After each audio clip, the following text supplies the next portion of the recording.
Medieval castles looked strong on the outside, but inside they were cold and rough. No heating, no warm floors. Yet kings still lived in them. How did they stay warm? The answers aren't always fancy, but they sure had to get creative. It all started with the walls. The thick stone walls that made castles great for defense were terrible for staying warm. Unlike wood, stone absorbs cold and holds onto it. A 3-foot thick castle wall would radiate coldness into rooms like medieval air conditioning nobody asked for. If walls could talk, castle walls would just be chattering teeth. These massive structures took forever to warm up. Records from Windsor Castle show that even after fires had been burning for 2 full days, visitors still complained about the bone-chilling cold inside.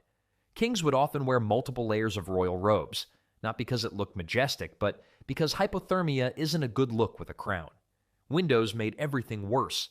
Medieval glass was expensive, so most castle windows were just narrow slits covered with wooden shutters, oiled cloth, or thin animal horn.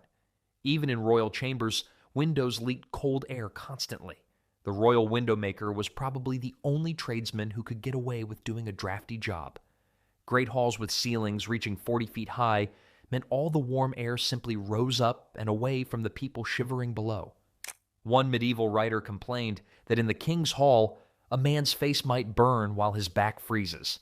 Medieval nobles developed what historians call throne zone heating. Only the part of you touching the seat got warm. Most castles had floors made of stone or packed earth, which pulled heat away from the room. Kings who walked barefoot on castle floors quickly learned that cold feet had nothing to do with wedding jitters. In some northern European castles, water left in basins would freeze solid overnight, even in rooms where fires had burned the previous day. The weather didn't help matters either. During the medieval period, Europe experienced what's now called the Little Ice Age. Winter temperatures were significantly colder than today, with rivers regularly freezing solid enough to hold markets and festivals on the ice.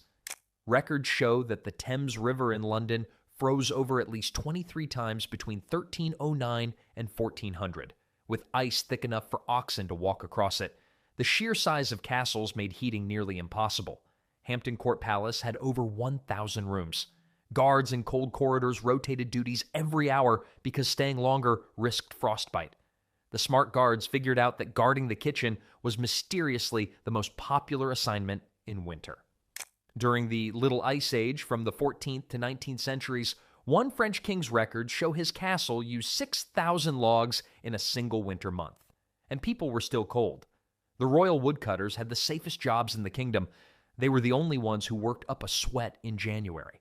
Kings weren't about to move into cozy wooden cottages and give up their stone symbols of power. These freezing fortresses needed warming solutions worthy of royalty. After all, when you've got a castle turning into an icebox around you, you need something more powerful than a simple fire. The most obvious solution to castle coldness was fire, but not the modest flames you might have at home.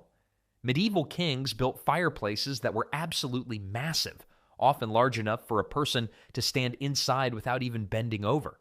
These weren't just fireplaces, they were fire rooms. In many royal castles, the main fireplaces measured up to 10 feet across and 7 feet high. At Bodiam Castle in England, the kitchen fireplace was 15 feet wide, roughly the size of a small bedroom in today's homes. These weren't just designed to warm the castle, they were also perfect for those awkward moments when you needed to burn evidence of a failed coup attempt. The fuel demands of these mammoth hearths were staggering. A single royal fireplace could consume an entire tree in just one day.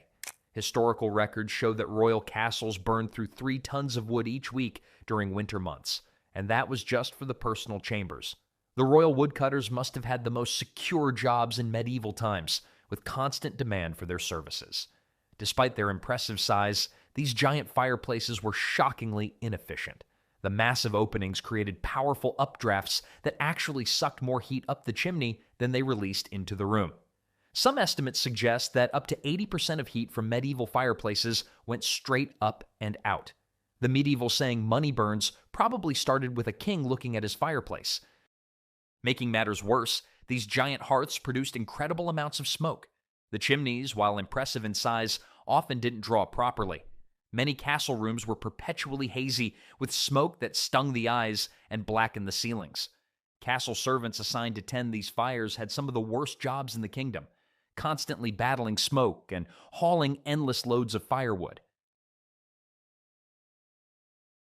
Most castles didn't settle for just one or two fireplaces. Dover Castle had 20 major fireplaces throughout its buildings. The Tower of London featured 32 separate hearths. Each one required constant attention and enormous amounts of fuel, creating an army of workers whose sole job was keeping the fires going. These giant fireplaces weren't just practical, they were also symbols of power. The larger your fireplace, the wealthier and more important you obviously were. Kings competed to build the biggest, most elaborate hearths, decorating them with royal coats of arms, intricate stone carvings, and sometimes even gold leaf. Nothing said, "I'm filthy rich," quite like having a fireplace you could park a horse in. The locations of fireplaces were carefully planned. The Great Hall, where the king entertained guests and conducted business, always featured the largest and most impressive fireplace, situated at the end opposite the entrance. When visitors arrived, they'd immediately see the enormous blaze, a not-so-subtle reminder of the king's wealth and power. Practical improvements developed over time. By the 14th century, fireplace designers began angling the sides of the fireplace opening to reflect more heat into the room. They also discovered that raising the hearth slightly off the floor helped distribute warmth more effectively. These might seem like obvious improvements to us now, but they represented cutting-edge heating technology for medieval times. Even with all these massive fires blazing throughout the castle, warmth remained elusive. Kings needed additional strategies to battle the persistent cold. What else could possibly help when even the biggest fires weren't enough? Beyond massive fireplaces, medieval kings turned to textiles as their next line of defense against the brutal cold. Tapestries became the medieval equivalent of insulation, transforming bare stone walls into something that actually kept heat inside a room. These weren't just decorative wall hangings, they were functional necessities for winter survival. Castle inventories from the Middle Ages frequently list hundreds of tapestries at a single royal residence. The royal castle at Westminster had more than 300 tapestries in the 14th century, with over 50 in the private chambers alone. The king might not have had indoor plumbing, but he did have textile-based temperature control. The most effective tapestries were thick, heavy, and made from wool. They hung slightly away from the wall, creating a small air pocket that functioned as additional insulation. This gap trapped a layer of warmer air between the cold stone and the room, preventing heat from being sucked directly into the walls. Medieval tapestry hangers knew what they were doing. Modern insulation works on the exact same principle. Particularly valuable tapestries were portable and moved when royalty traveled between castles. Royal accounts show that carts dedicated solely to transporting tapestries accompanied the household on royal progresses. Talk about high-maintenance travel. These kings couldn't even stay at a different castle without bringing their own wall coverings. Bed curtains represented another crucial textile defense against the cold. Royal beds were draped with heavy curtains that could be pulled closed, creating a small enclosed space where body heat stayed trapped. Records from the royal wardrobe show that a single royal bed could use up to 50 yards of fabric for its curtains. The most luxurious beds had multiple layers, outer curtains of heavy velvet or wool for insulation, and inner curtains of silk for comfort. When it came to personal warmth, fur became the ultimate status symbol. While commoners might line their clothes with cheap rabbit fur, royal garments featured ermine, sable, and marten, the most expensive options available. A single royal fur-lined robe could use the pelts of hundreds of animals. You think designer clothes are expensive today? The typical royal fur budget exceeded what a regular worker might earn in 20 years. Floor coverings also played a key role in castle heating strategies. The royal household accounts show regular purchases of rushes, which were scattered on floors and replaced when they became too dirty or compressed. For royal chambers, woven mats or carpets provided additional insulation from the cold stone floors. Inventories list up to 12 expensive carpets in a single royal chamber, an extraordinary luxury at a time when most people lived their entire lives without seeing a single carpet. Even the walls that didn't get tapestries received textile treatments. Cloth hangings called dorsers were placed behind chairs and benches, ensuring that when someone leaned back, they weren't touching freezing stone. Window openings got special treatment too, with thick woolen curtains to block drafts. Royal household accounts frequently mention payments for window cloths and door hangings, specifically designed to stop cold air from entering rooms. The collective effect of all these textiles was remarkable. With tapestries on the walls, carpets on the floors, and curtains around the beds and windows, a royal chamber could be up to 20 degrees warmer than a bare stone room. No wonder the textile departments of royal households were some of the largest and most expensive to maintain. While these fabric solutions helped fight the cold, medieval royalty had other clever warming tricks up their fur-lined sleeves. Kitchens were often the warmest part of the castle, with huge fires used for cooking that also served as essential heating sources. Medieval castle designers weren't just thinking about food when they planned these massive cooking areas, they were creating heat factories for the entire structure. The main kitchen fires in royal castles burned constantly, day and night, whether meals were being prepared or not. These weren't small cooking flames. The kitchen hearths could roast 6 or 7 whole animals simultaneously. These fires never went out, not even in summer, because the bread ovens needed to be ready at all times. The castle baker had the medieval version of a year-round tan from standing next to those blazing ovens. Many clever architectural tricks helped spread kitchen heat throughout the castle. The smartest royal builders placed living quarters strategically near kitchens to absorb some of their warmth. In some castles, the royal bedchamber shared a wall with the kitchen, allowing heat to transfer directly through the stone. During especially cold winters, records show some royalty would actually sleep in rooms directly above the kitchen, where the rising heat made for much more comfortable nights. The heat output from a medieval castle kitchen was staggering.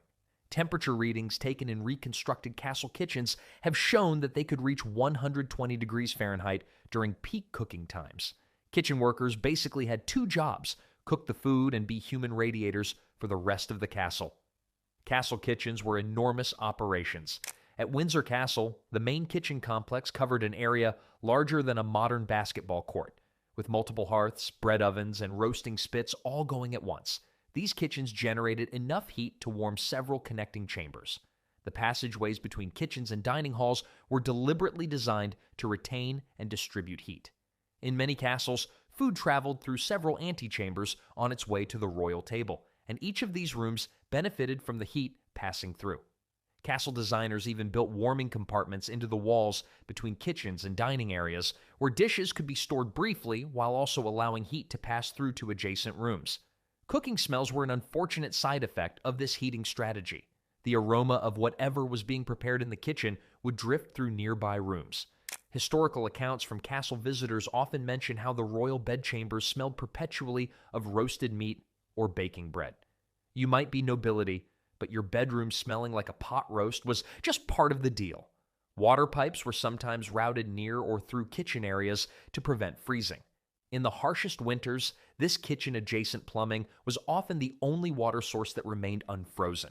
Despite the cleverness of using cooking fires for warmth, the heat never fully reached the castle's furthest rooms. For truly luxurious heating, medieval royalty sometimes turned to a far more sophisticated solution, drawing inspiration from ancient Roman engineering. Some lucky medieval royals got to experience the luxury of heated floors thanks to an ancient Roman technology called hippocausts. These sophisticated heating systems ran hot air through spaces beneath the floor, turning the cold stone into a pleasant source of warmth. While fireplaces warmed you from one direction, hypocaust systems heated from below, making them the deluxe option for truly cold-resistant castle rooms. Hippocausts worked by channeling heat from a furnace through hollow spaces under the floor. A fire would be lit in a furnace room, and the hot air and smoke would circulate through a network of brick supports and channels beneath the floor stones. The heat would then rise up through the floor, warming the entire room from the ground up.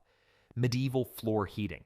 Because nothing says royal comfort like not having to hop across freezing stone floors while making a midnight trip to the royal chamber pot. This heating system required serious infrastructure. Beneath a typical hippocaust-heated chamber lay a subfloor space about 2 feet high, supported by hundreds of short brick pillars. The floor above was made of special large tiles that would absorb and radiate heat. Building a single hippocaust system could require more than 4,000 specialized bricks and tiles, a massive investment in both materials and skilled labor. Unlike modern heating systems that warm up quickly, hypocausts needed time to work their magic. Historical records suggest it could take up to 6 hours to properly heat a room with a hypocaust system. Servants would need to light the furnace well before their noble masters planned to use the chamber.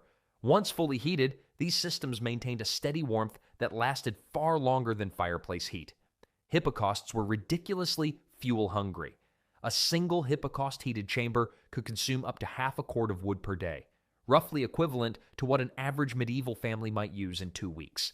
This made hypocaust heating an extreme luxury, reserved for only the wealthiest nobles and the most important royal chambers. These systems weren't common in medieval castles across Europe. They appeared most frequently in monasteries, royal residences in particularly cold regions, and bathhouses. The main royal palace at Westminster had just 3 hypocaust-heated chambers, all connected to the same furnace system. When visitors were escorted to a hypocaust-heated room, it was like being invited to the medieval VIP section. Congratulations, you're important enough to have warm feet. The technology wasn't without problems. Smoke leakage was a common issue, with many royal complaints recorded about smoky chambers. If not properly cleaned, deadly carbon monoxide could seep into living spaces through cracks or damaged flooring. Multiple historical accounts exist of castle residents found dead in hypocaust-heated rooms when systems malfunctioned. The temperature achieved by medieval hypocausts was impressive for the time. Experiments in reconstructed hypocaust systems show they could maintain a room at about 65 to 70 degrees Fahrenheit, positively tropical by medieval standards, when most castle rooms hovered around 45 to 50 degrees in winter. Even with all these technological heating methods, medieval castles still struggled with the cold. Resourceful nobles eventually discovered that sometimes the best sources of warmth were much simpler and didn't require any building materials at all. When all the expensive heating methods still left medieval castles chilly, nobles turned to something that generated heat for free. Other people. Human bodies produce heat constantly, and medieval castle dwellers quickly figured out how to harness this biological fact to their advantage. The Great Hall of a castle became warmer by design when filled with people. During feasts and large gatherings, the temperature in these enormous spaces could rise by 10 to 15 degrees from body heat alone. Historical records from winter feasts note how guests would arrive shivering but soon remove outer layers as the combined warmth of hundreds of bodies transformed the frigid hall into something almost comfortable. Medieval crowdfunding took on a whole new meaning when it came to heating the castle. A busy feast in a great hall could pack in 400 to 500 people, each person radiating roughly the same heat as a 100-watt light bulb. Combined, this created a significant warming effect. Castle stewards understood this dynamic well, sometimes scheduling major gatherings specifically during the coldest weeks of winter. The medieval invitation that read, "Feast at the castle tonight," secretly meant, "Please come over and be part of our heating system." Many royal calendars from the period show a suspicious clustering of events in January and February, the coldest months of the year in Europe. Even in day-to-day life, body heat played an important role in castle warming strategies. Servants were often assigned sleeping spaces near important chambers, not just for convenience, but also to help warm the surrounding areas. Quarters for ladies-in-waiting were typically positioned to share walls with the queen's chamber, creating a human buffer zone against the cold. Being royal meant you got to use your subjects as human space heaters. Talk about power with practical benefits. The sleeping arrangements in medieval castles reflected this heat-sharing strategy. Rather than spreading people throughout the castle's many rooms, residents would cluster together in fewer spaces during winter. Even nobles who might normally enjoy private sleeping chambers would double or triple up during the coldest months. Medieval nobles learned that pride couldn't keep you warm at night, but the snoring knight from the next county over somehow could. Castle household accounts from winter often show fewer rooms being used, but with more firewood allocated to each, concentrating both people and heating resources for maximum effect. Body heat was particularly important for keeping beds warm. Unlike modern beds with their layers of insulation, medieval beds relied heavily on the warmth of their occupants. Many royal beds were designed to accommodate not just the noble sleeper, but also several personal servants whose assigned duty was to pre-warm the sheets. Bedroom servants would literally climb into the royal bed first, warming it up before their master or mistress arrived for sleep. Imagine having royal bed pre-warmer as your job title on a medieval resume. Probably not the career your parents hoped for. Records from royal households list specific servants whose job title roughly translates to bed warmer, possibly the strangest job in medieval times. Large dogs also played their part in this heating strategy. Most castles maintained packs of hunting hounds that, when not chasing deer, served as four-legged heating devices. These dogs would sleep in the Great Hall and other living spaces, adding their body heat to the mix. The phrase three-dog night wasn't just a band name. It described how many dogs you needed in your bed to survive until morning. Some castle inventories list specific sleeping rugs for dogs that were positioned strategically near the lord's chair or bed. Candles and torches, necessary for light, contributed to the heating effort as well. A grand feast might feature hundreds of candles and dozens of torches, each adding a small amount of heat to the room. When combined with the warmth of many bodies, these small heat sources made a noticeable difference. The medieval equivalent of turning up the thermostat was simply lighting another 50 candles. One medieval account describes a Christmas feast where the hall became so warm from people, candles, and a large fire that the windows had to be opened despite the December cold outside. The strategic use of human warmth shows just how creative medieval castle dwellers had to be to survive winter in their impressive but impractical stone fortresses. From massive fireplaces to sophisticated floor heating to simply packing a room with people, medieval kings used every trick available to fight the cold. In many ways, these ancient heating methods remind us how much effort went into the most basic comforts we now take for granted. Staying warm in a castle required planning, resources, and sometimes just inviting over a few hundred of your closest friends for dinner.